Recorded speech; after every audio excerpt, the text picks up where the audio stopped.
Now, was Karen Reed's decision to do a national TV sit-down interview a smart decision legally?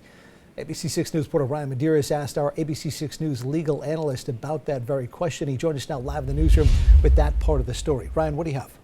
Well, John, our Ken Schreiber reminding us tonight that anything you say can be used against you, especially when you say it on a platform as big as 2020. But he went on to explain why this interview may have actually been a strategic move from the Reed defense team. Karen Reed sitting down in an exclusive interview with ABC's 2020.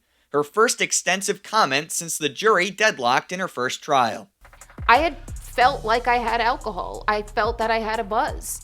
But I did not feel it was unsafe for me to be operating my vehicle. ABC6 News legal analyst Ken Schreiber of Schreiber & Schreiber in Cranston says Reed's decision to interview on national TV is unusual. In many cases like this, as in national cases, you have the lawyers speak for you.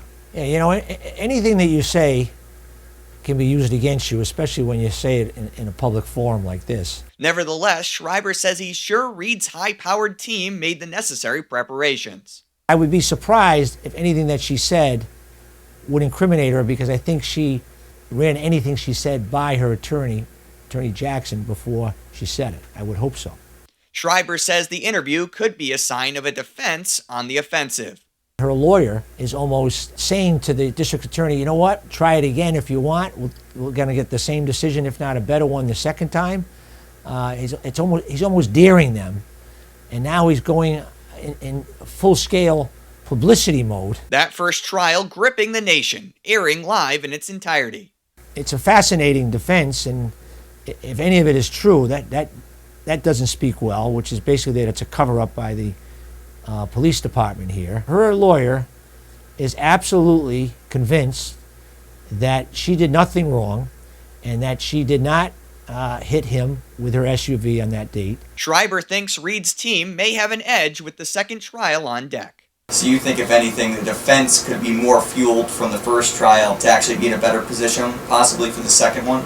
It's always good when you get a preview. So you got everybody under oath. You know that each and every witness that testified at the first trial, you may not have known what he or she was going to say before they said it. Now you know. The Norfolk County DA expected to pursue the same charges against Reed in the second trial: second-degree murder, manslaughter while operating under the influence of alcohol, and leaving the scene of a collision causing death. John? Ryan, what did Ken say about the upcoming trial? Does he think she's going to be convicted? Well, John, he told me he believes the second trial may not be a surprise at all, with much of the same evidence coming into play.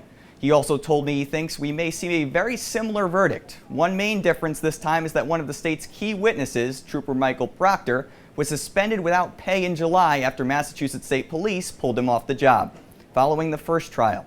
John? Very interesting. All right. Thank you, Ryan.